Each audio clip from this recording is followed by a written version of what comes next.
तो आइए एक बार फिर क्लास 12 के लेसन 2 जिसका नाम है पुष्पी पादपों में लैंगिक प्रजनन का आज अभ्यास प्रश्न के अंतर्गत हम लोग पढ़ेंगे। तो आइए देखते हैं अभ्यास प्रश्न का। हम लोग शुरुआत करते हैं क्वेश्चन नंबर 1 के साथ। तो एक आप क्वेश्चन देख रहे हैं और इसका हम लोग आंसर भी देखेंगे। तो आइए शुरू करते हैं हम लोग। देखिए, कहता है कि एक आवृतबीजी पुष्प के उन अंगों का नाम बताए जहाँ पर नर और मादा युग्मत भीद का विकास होता है। तो प्रश्न एक है, यह कहता है कि एक आवृतबीजी पुष्प के उन अंगों का नाम बताएं जहाँ नर और मादा युग्मत भीद का विकास होता है। तो याद रखिए, उत्तर में आप कह सकते हैं कि आवृतबीजी पादप पुष्पीय पादप है। पुष्प एक रूपांतरित प्ररोह है जिसका कार्य प्रजनन होता है। पुष्प में निम्नलिखित 4 चक्र पाए जाते हैं। चला देखिए, यहाँ पर लिखा गया है जो बाह्य दल पुंज है इसका निर्माण बाह्य दल से होता है। जो दल पुंज है इसका निर्माण दल से होता है। पुमंग इसका निर्माण पुकेसर से होता है।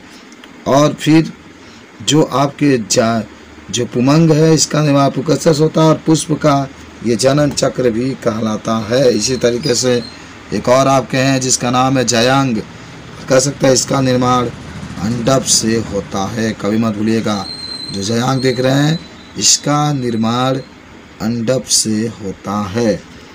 आगे भी कह सकते हैं कि पुकेसर के पराग कोश में परागकण मात्र कोशिकाओं से अर्धसूत्र विभाजन द्वारा परागण का निर्माण होता है। परागकण नर युग्मत भीद कहलाता है। और उसके बाद आप यहाँ पर ये भी बता सकते हैं कि अंडप के 3 भाग होते हैं, अंडाशय, वर्तिका तथा वर्तिकाग्र। अंडाशय में बीजांड का निर्माण होता है। बीजांड के बीजांड काय का गुरु बीजाणु मात्र कोशिका से अर्धसूत्री विभाजन द्वारा अगुणित गुरु बीजाणु का मादा युग्मत अथवा भ्रूणकोश का विकास होता है। अब देखिए जरा इसका चित्र भी आप देख सकते हैं। जो पौधा आप देख रहे हैं इसका चित्र है, ये नाम भी आप देख सकते हैं किस तरीके से कौन कौन भाग कहाँ पर है। और देखिए सबसे ऊपर यहाँ पर आपका एंथर है, फिर आपका स्टिग्मा, यानी ऊपर वाला कोई भी पुष्प होता है जो पुष्प का ऊपरी, ये पुष्प का एक अनुप्रस्थ काट, ये चित्र जो है ये पुष्प का अनुप्रस्थ काट है। सबसे जो ऊपर वाला देख रहे हैं उसको एंथर, इसको स्टिग्मा और इसको हम लोग पेटल। और आप नीचे आएंगे तो आप देख सकते हैं यहाँ पर फिलामेंट है, ये स्टाइल्स है।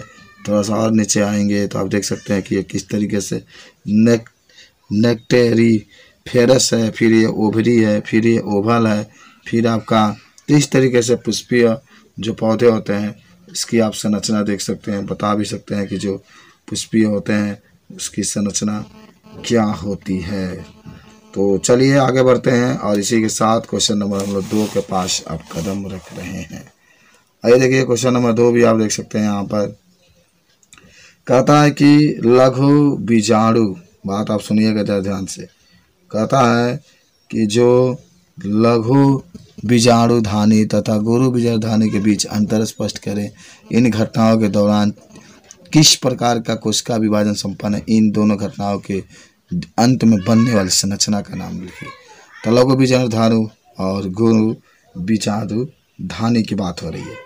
तो आइए देखते हैं हम लोग कैसे आप इसको बताएंगे। तो पहले लघु बीजाणुधानी और यहाँ पर गुरु बीजाणु में क्या अंतर है। तो लघु बीजाणुधानी में कह सकते हैं कि ये बाह्य त्वचा मध्य स्तर तथा टेपिटम से घिरा रहता है। तो एक बात देखिए आप कि यहाँ पर जो बातें पूछी जा रही है तो यह जो होता है आपके बाह्य त्वचा और जो मध्य जो आपके होता है, और गुरु बीजाणुधानी में दूसरा यह बाह्य तथा अंत अध्यावरण से घिरी रहती है। तो आप इसमें भी बता सकते हैं कि जो आपके गुरु बीजाणुधानी कहेगा तो ये बाह्य तथा अंत अध्यावरण से घिरा रहता है। लघु बीजाणुधानी में दूसरा कह सकते हैं कि परागकण मात्र कोशिकाओं से सूक्ष्म बीजाणु बनते हैं।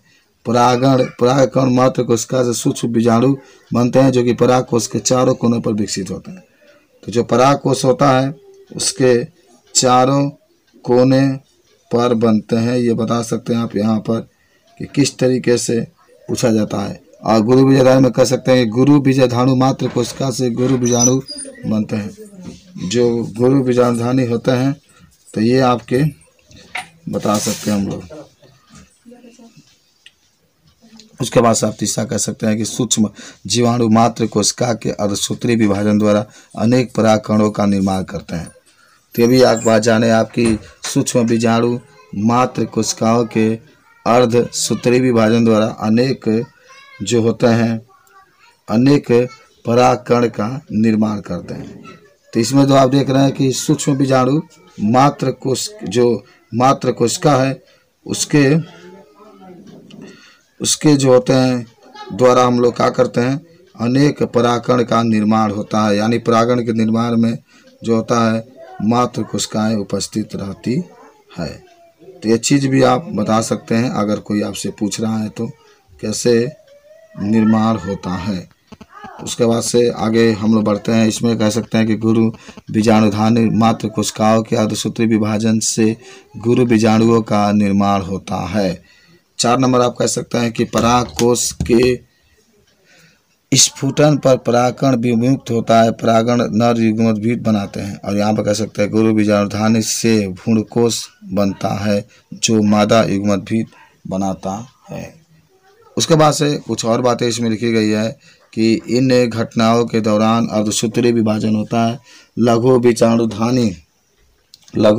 बीजाणुधानी के अंत में लघु बीजाणु अथवा परागण बनते हैं तथा आप यहाँ पर बता सकते हैं कि गुरु बीजाणुजानन के अंत में 4 गुरु केंद्र बनते हैं। तो ये भी आप बता सकते हैं कि अगर कोई पूछता है तो इस तरीके से बातों को आप बता सकते हैं।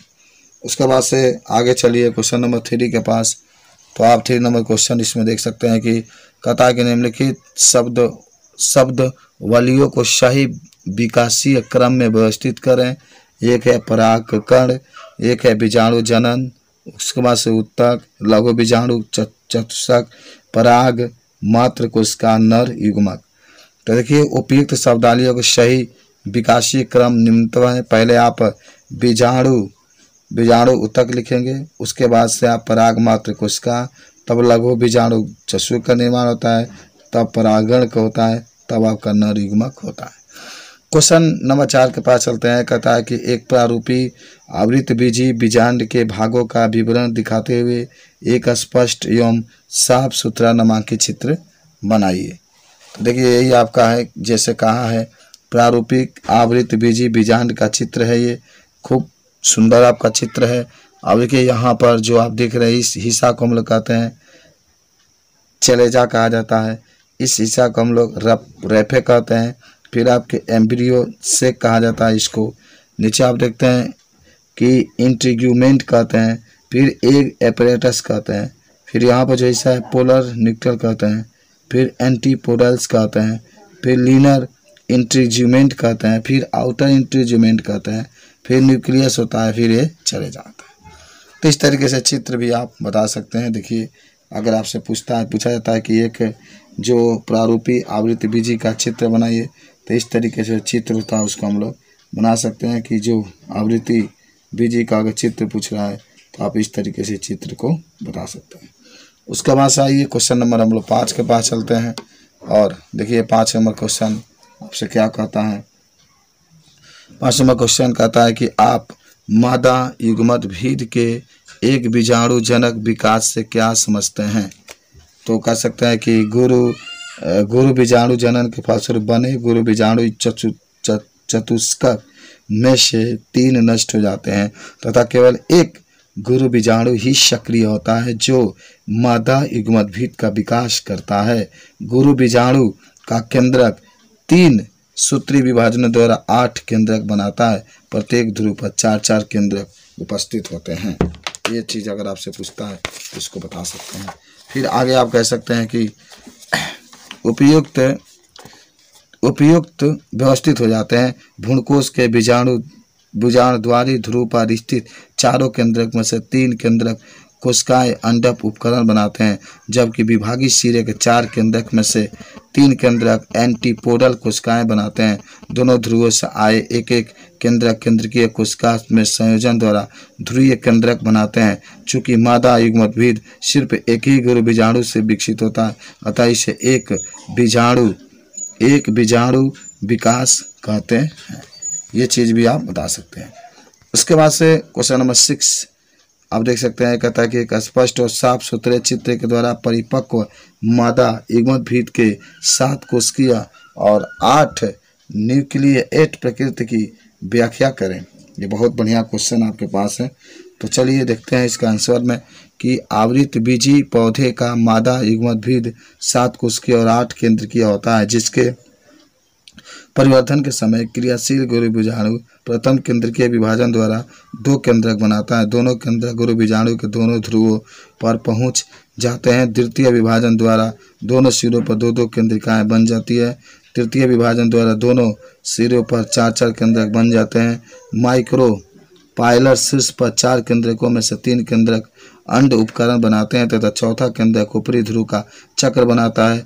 निभागीय शीर्ष पर 4 केंद्रकों में से 3 एंटीपोडल केंद्रक तथा चौथा केंद्रक निचला ध्रुव केंद्रक का निर्माण करता है।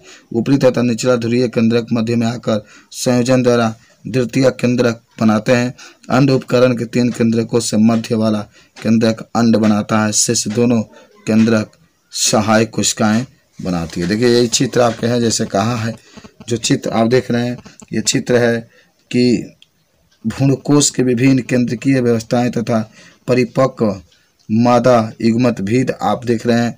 यहाँ पर 3 ऐसे स्ट्रक्चर बना देंगे नीचे, जिसमें ये देखिए पोलर न्यूक्लियस लिखा गया है। यहाँ पर केंद्र में तो न्यूक्लियस होता ही है, लेकिन ये पोलर न्यूक्लियस लिखा गया है। यहाँ देखिए डबल सब अलग अलग हो गया, सेकेंडरी न्यूक्लियस है, और ये आपका एड सेल है, ये आपका साइन गिद है, ये आपका फिलिफार्म एपरेटस है। यहाँ ऊपर भी 3 संरचना है, और इसको हम लोग फंक्शनल मेगा स्पोर कहते हैं। ठीक है, आइए उसके बाद से आपका एक और क्वेश्चन है, क्वेश्चन नंबर 7 है। कहता है कि उन्मित जो आपके उन्मित परागण कणों पुष्पों से क्या तात्पर्य है? क्या अनुमितीय पुष्पों में पर परागण संपन्न होता है? अपने उत्तर की सतर्क व्याख्या करें। तो देखिए हम उत्तर अगर लिखना चाहते हैं तो कैसे इसको लिखेंगे? कह सकते हैं कि वे पुष्प जिनमें परागकोश तथा वर्तिकाग्र अनावृत होते हैं उन्मित परागणी पुष्प कहलाते हैं। उदाहरण के लिए बायोला या ऑक्सजेलिस।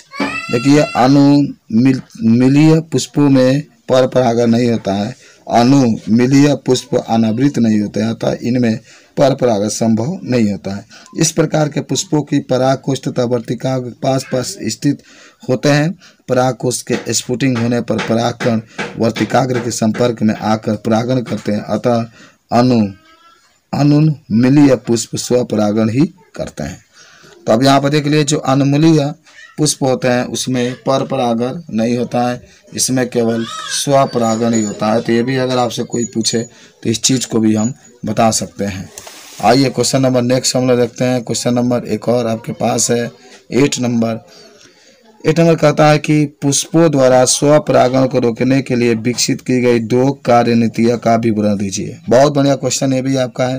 कहता है पुष्पों द्वारा स्वपरागण को रोकने के लिए विकसित की गई 2 कार्यनीतियों का विवरण दे। तो आप यहाँ पर भी बता सकते हैं कि पुष्पों में स्वपरागण को रोकने हेतु विकसित की गई 2 कार्यनीतियाँ निम्न है। पहला आप कह सकते हैं स्वबंध्यता, सेल्फ फर्टिलिटी। देखिए पहला स्वबंध्यता, दूसरा भिन्न काल पक्वता है।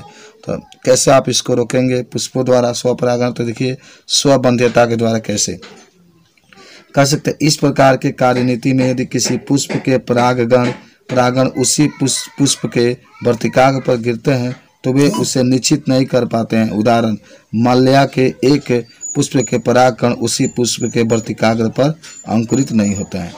भिन्न काल पर पक्वता, देखिए इसमें नर तथा मादा जननांग अलग अलग समय में परिपक्व होते हैं जिससे स्वपरागण नहीं हो पाता। उदाहरण के लिए साइकिफेरा कुल के सदस्य।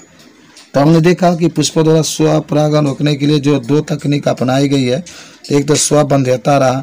इसमें हमने क्या देखा, इसमें जो होता है ना, जो एक पुष्प के परागकण होते हैं वह दूसरे पुष्प के वर्तिकाग्र तक नहीं पहुंच पाते हैं, जिससे निषेचन नहीं होता, जिससे नए पुष्प का निर्माण नहीं होता है। और दूसरा होता है भिन्न काल पक्वता।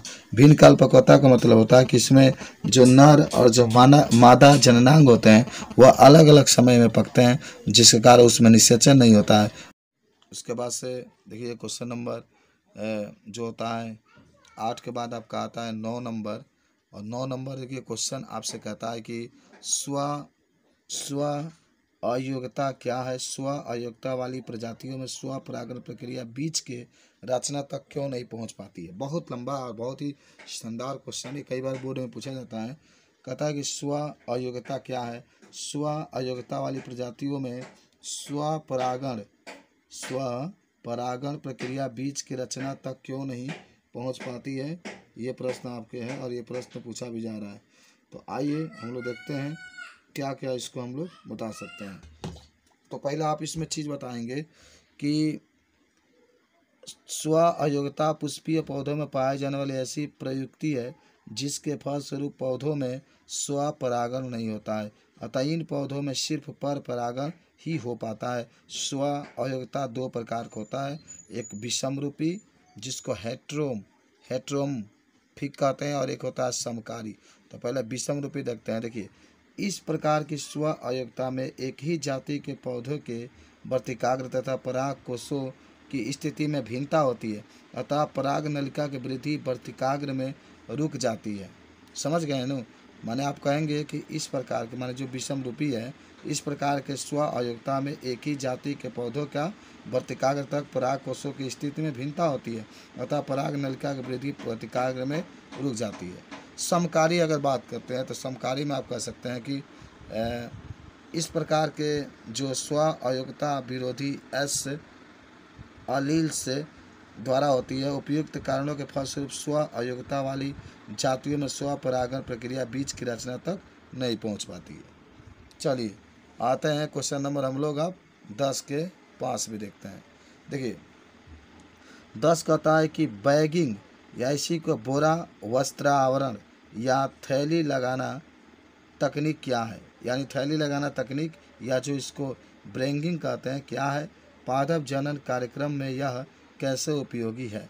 तो देखिए आप इसमें कह सकते हैं कि ब्रेगिंग एक ऐसी तकनीक है जिसके द्वारा परागण में ऐच्छिक परागकणों का उपयोग तथा वर्तिकाग्र को अनैच्छिक परागकणों से बचाना सुनिश्चित किया जाता है। ब्रेगिंग के अंतर्गत विपुंसिक पुष्पों को पौधे से ढककर इसके वर्तिकाग्र को अवांछित परागकणों से बचाया जाता है। पादप जनन में इस तकनीक द्वारा फसलों को उन्नतशील बनाया जाता है तथा सिर्फ ऐच्छिक गुणों वाले परागकण या वर्तिकाग्र के मध्य परागण सुनिश्चित कराया जाता है। उसके बाद से क्वेश्चन नंबर 11 भी आप देख सकते हैं। कहता है कि त्रिशल्यन क्या है, यह कहाँ और कैसे संपन्न होता है। त्रिशल्यन में सम्मिलित न्यूक्लियाई का नाम बताएं। देखिए तो आप उत्तर में देखिए का प्रश्न यही है, त्रिशल्यन क्या है और यह कहाँ और कैसे संपन्न होता है। त्रिशल्यन में सम्मिलित न्यूक्लियाई का नाम बताएं। देखिए कह दीजिएगा कि पराग नलिका से युक्त मुक्त दोनों नर केंद्रकों में से एक मादा केंद्रक से संयोजन करता है, दूसरा नर केंद्रक भ्रूणकोश में स्थित द्वितीय केंद्रक से संयोजन करता है। द्वितीय केंद्रक में 2 केंद्रक पहले से होते हैं तथा नर केंद्रक से संलयन के पश्चात केंद्रकों की संख्या 3 हो जाती है। 3 केंद्रकों का यह संलयन त्रिशल्यन कहलाता है। त्रिशल्यन की प्रक्रिया भ्रूणकोश में होती है। जैसे पूछा ना कि त्रिशल्यन कहाँ होती है, तो आप कहिएगा त्रिशल्यन प्रक्रिया भ्रूणकोश में होती है तथा इसमें ध्रुवीय केंद्रक अर्थात द्वितीय केंद्रक और नर केंद्रक सम्मिलित होते हैं। तो ये भी आपका एक प्रश्न बहुत अच्छा था। प्रश्न 12 है, एक निश्चेचित बीजांड में युग्मनज प्रसुप्ति के बारे में आप क्या सोचते हैं। तो आपको मैं इसका थोड़ा सा बता देते हैं। कह सकते हैं निषेचन के पश्चात बीजांड में युग्मनज का विकास होता है। बीजांड के अध्यावरण दृढ़ होकर बीजा आवरण बनाते हैं। बीजांड के बाहरी अध्यावरण से बीज कवच तथा भीतरी अध्यावरण से अंतः कवच बनता है। भ्रूणपोष में भोज्य पदार्थ एकत्रित होने लगते हैं। जल की मात्रा धीरे धीरे कम हो जाती है, अतः कोमल बीजांड कड़ा और शुष्क हो जाता है। धीरे धीरे बीजांड के अंदर को कार्य की क्रियाएं रुक जाती है तथा युग्मनज से बना नया भ्रूण सुप्तावस्था में पहुंच जाता है। इसे युग्मनज प्रसुप्ति कहते हैं। बीजावरण से घिरा एकत्रित भोजन युक्त तथा सुसुप्त भ्रूण युक्त यह रचना बीज कहलाता है। तो ये भी आपका बहुत ही सुंदर प्रश्न था और इस प्रश्न को भी आप बता सकते हैं। आइए उसके बाद से अब हम लोग चलते हैं जो प्रश्न नंबर नेक्स्ट है उसके पास। देखिए क्वेश्चन जब हम लोग चलते हैं कि 13 नंबर है, तो देखिए इसमें कुछ अंतर आपको पूछेगा। 13 नंबर जो क्वेश्चन है कह रहा है इसमें कि बीज पात्रधार तथा बीज, देखिए इसमें इनमें विभेद करना। जिसमें पहला है बीज पत्रधार तथा बीज पत्रोपरिक में अंतर, प्राकुण चोल तथा मूलांकुर चोल में अंतर। ग आपका दिखाता है कहते हैं आध्या आवरण तथा बीज चोल में अंतर। ग है परिभ्रूण पोष तथा फलभिति में अंतर। तो आइए अंतर जब कहा है तो अंतर हम लोग बता देते हैं। जो पहला अंतर हम लोग पढ़ेंगे कि बीज प्रतधार आपका दिखा रहा है और उसके बाद से एक आपका है बीज पत्रोपरिक। तो आप इसमें क्या क्या बता देंगे। देखिए पहले कहिएगा बीज पत्रधार में कि बीज पत्रों के पहला अंतर है बीज पत्रों के ठीक नीचे या मूलांकी के ठीक ऊपर स्थित अक्ष का भाग बीज पत्रधार कहलाता है। और बीज पत्रोपरिक में आप कहिएगा कि प्राकुर के ठीक नीचे का भाग बीज पत्रोपरिक कहलाता है। और बीज पत्रधार का दूसरा कहिएगा इसका जो समाप्ति मूल शीर्ष में होता है और बीज पत्रोपरिक में इसकी समाप्ति प्राकुर में होता है। तो ये अंतर था आपका और इस अंतर को आप बता दिए। उसके बाद से प्रांकुर चोल तथा मूलांकुर चोल में अंतर है। तो देखिए प्रांकुर चोल यहाँ पर लिख देंगे, यहाँ पर मूलांकुर चोल। तो पहला आप कह सकते हैं कि प्रांकुर चोल में कि स्कूटेलम की प्रांकुर को ढकने वाली खोखली पर्णीय संरचना प्रांकुर चोल कहलाती है। मूलांकुर चोल में कह देंगे कि पहला इसमें स्कूटेलम के निचले भाग में मूलांकुर को ढकने वाला परत मूलांकुर चोल कहलाती है। इसमें दूसरा कह देंगे कि ये प्रांकुर चोल को ढकती है, मूलांकुर चोल में ये मूलांकुर को ढकती है। तो ये भी क्वेश्चन का आंसर आपने जान लिया। उसके बाद से देखिए ग में आपका है कि अध्यावरण तथा बीज चोल में अंतर बताइए। तो देखिए अध्यावरण में पहला कह देंगे अध्यावरण बीजांड में पाए जाते हैं। बीज चोल में कह देंगे कि बीज चोल बीज में पाए जाते हैं। अध्यावरण में आप दूसरा कह सकते हैं कि बीजांड के दोनों बाहरी आवरण अध्यावरण कहलाते हैं। बीज चोल में दूसरा कह देंगे बीजावरण का बाहरी कड़ा आवरण बीज चोल कहलाता है। उसके बाद से घ देखिए कहता है कि परिभ्रूण पोष तथा फलभिति में अंतर। तो देखिए इसमें पहला आपका अंतर होगा कि बीजों में उपस्थित शेष बीजांडकाय परिभ्रूण पोष कहलाता है। फलभिति में कह सकते हैं निषेचन के पश्चात अंडाशय की दीवार से विकसित फल का छिलका फलभिति कहलाता है। फलभिति का मतलब जो फल का छिलका होता है उसको हम लोग क्या कहते हैं, फलभिति कहते हैं। उसके बाद से आइए नेक्स्ट पर हम लोग चलते हैं और अगला कहता है कि एक सेव को आभासी फल क्यों कहते हैं। देखिए एक सेव को आभासी फल क्यों कहते हैं, पुष्प का कौन सा भाग फल की रचना करता है। तो देखिए सेव में फल का विकास पुष्पासन से होता है। सेव में फल का विकास पुष्पासन से होता है, इसी कारण इसे आभासी फल कहते हैं। फल की रचना पुष्प के निषेचित अंडाशय से ही होता है। उसके बाद से आगे आप कुछ और बातें कर सकते हैं। देखिए यही आपका है सेव का आभासी फल इसलिए कहते हैं। देखिए ये किस तरीके से एंडोडार्फ है, ये आपका यहाँ से दिखाया गया है एपीकॉर्प प्लस, यहाँ पर भी देखिए मीसोकॉर्प होता है, फिर ये आपका थैलम्स होता है, यहाँ पर देखिए जो होता है ओवरी, और इसमें आप सीड लिख सकते हैं। चलिए अगला क्वेश्चन नंबर 15 के पास चलते हैं। कहता है कि विपुंसन से क्या तात्पर्य है, एक पादप प्रजनक कब और क्यों इस तकनीक का प्रयोग करता है। बहुत बढ़िया क्वेश्चन आपके पास है।